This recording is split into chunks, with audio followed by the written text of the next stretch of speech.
दोस्तों, मेरा नाम है कुमकुम बिनवाल।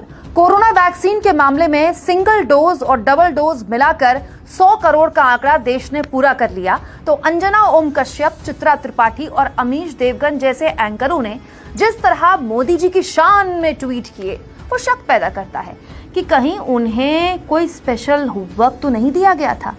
अंजना ओम कश्यप जैसे व्हाट्सएप यूनिवर्सिटी के प्रचार करने वाले एंकरों को आईना दिखाते हुए डॉक्टर अविरल वत्स ने कहा, भारत को 100 करोड़ वैक्सीनेशन का आंकड़ा छूने पर बधाई। भारत ये आंकड़ा छूने वाला दुनिया का पहला देश है। ये गलत जानकारी है क्योंकि चीन का आंकड़ा 203 करोड़ का है।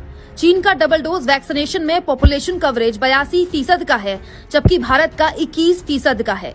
डबल डोज सिंगल डोज की बजाय कहीं ज्यादा प्रोटेक्टिव होता है। हम अभी बहुत पीछे हैं। अंजना बहन तो बोल गई कि भारत 100 करोड़ वैक्सीन लगाने वाला पहला देश बन गया, जबकि कॉमन सेंस की बात है दोस्तों कि 100 करोड़ वैक्सीन तो 2 ही देशों में लग सकती है, भारत और चीन, क्योंकि जनसंख्या ही इन 2 देशों के पास है और चीन ने तो कब का 100 करोड़ का आंकड़ा पार कर लिया था। बाकी देशों की जनसंख्या ही इतनी है नहीं तो 100 करोड़ वैक्सीन उन्हें लगेगी कैसे। खैर, बीजेपी के नेता दोनों डोज मिलाकर 100 करोड़ होने पर इसे पीएम मोदी की त्याग और तपस्या बता रहे हैं, लेकिन क्या वाकई ऐसा है? दोस्तों, आपको याद होगा सुप्रीम कोर्ट में खुद मोदी सरकार ने कहा था, बकायदा माना था कि उसने वैक्सीन की रिसर्च पर 1 रुपया खर्च नहीं किया है। सरकार ने यह भी कहा था कि वैक्सीनेशन पर 35,000 करोड़ रुपए का खर्च आएगा। आपको याद होगा निर्मला सीतारमण ने बजट के दौरान बताया था, लेकिन उसमें भी बहुत मेरे जैसे लोग थे जिन्होंने प्राइवेट अस्पताल में पैसे देकर वैक्सीन लगवाई है। मेरी दूसरी डोज मैंने पैसे देकर लगवाई है। फिर भी चलिए मान लिया वैक्सीनेशन पर 35,000 करोड़ रुपए खर्च आया, तो क्या मोदी सरकार ने अपनी जेब से ये पैसा दिया या फिर मोदी सरकार के मंत्रियों और बीजेपी सांसदों ने फंडिंग की? हकीकत यह है दोस्तों कि पिछले 1 साल से जो पेट्रोल और डीजल पर एक्साइज ड्यूटी के रूप में मोदी सरकार ने करीब 2,95,000 करोड़ हमसे वसूला है, वहीं से आया है पैसा।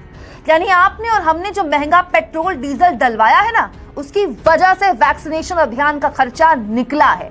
तो मोदी सरकार इसे अपनी उपलब्धि कैसे बता रही है, इसमें अपना गुणगान कैसे कर रही है?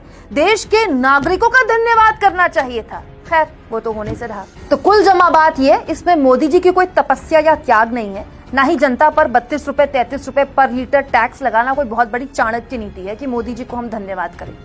हकीकत यह है दोस्तों कि जब लोगों की नौकरियां जा रही हैं, लोगों के रोजगार चौपट हो गए हैं, व्यापार धंधे बंद हो गए हैं, उस दौर में भी भारी टैक्स लगाकर सरकारी खर्च निकालना और वैक्सीनेशन अभियान चलाना सबसे आसान रास्ता था जो मोदी सरकार ने चुना।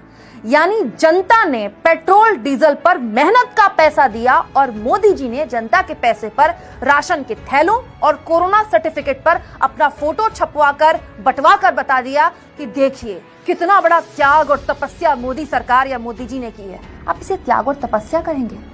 हिंदुस्तान लाइव की पूरी टीम कोरोना वैक्सीनेशन के 100 करोड़ का आंकड़ा पूरा करने पर हर उस व्यक्ति का धन्यवाद करती है जिसने देश के पेट्रोल पंप पर जाकर महंगा पेट्रोल डीजल डलवाया और देश को कोरोना मुक्त करने पर एक बहुत बड़ा अभियान छेड़ा, जिसकी वजह से आज हम ये लक्ष्य प्राप्त कर पाए हैं। 5 किलो राशन जो दिलवाने का काम मोदी सरकार गरीबों के लिए कर रही है, वो भी आपके हमारे महंगे पेट्रोल डीजल से कर रही है। उसके लिए भी आप जनता का बहुत बहुत शुक्रिया। इसके साथ साथ दोस्तों फिर मैं आपको याद दिला दूं, ये जो 100 करोड़ वैक्सीनेशन का आंकड़ा है, क्या वाकई मोदी जी की त्याग और तपस्या का नतीजा है? मैं चाहती हूं कि आप इस मुद्दे पर कमेंट बॉक्स में बताएं, अपनी राय दें, क्योंकि इस तरह के मुद्दों पर अपनी राय रखना ही दिखाता है कि आप अपने आसपास हो रही सामाजिक और आर्थिक हालातों पर किस तरह का विमर्श रखते हैं। हमारा ये प्लेटफॉर्म लोकतांत्रिक है, इसीलिए आपकी राय और आपके कमेंट्स का हमें इंतजार रहता है। इसके साथ साथ इस वीडियो के डिस्क्रिप्शन लिंक में आपको ज्वाइन बटन का भी एक ऑप्शन दिख रहा होगा। उस ज्वाइन बटन के साथ हमें थोड़ी मदद आप कर सकते हैं दोस्तों। आजाद पत्रकारिता में थोड़ी मदद हमें बहुत बड़ा बल देगी। शुक्रिया।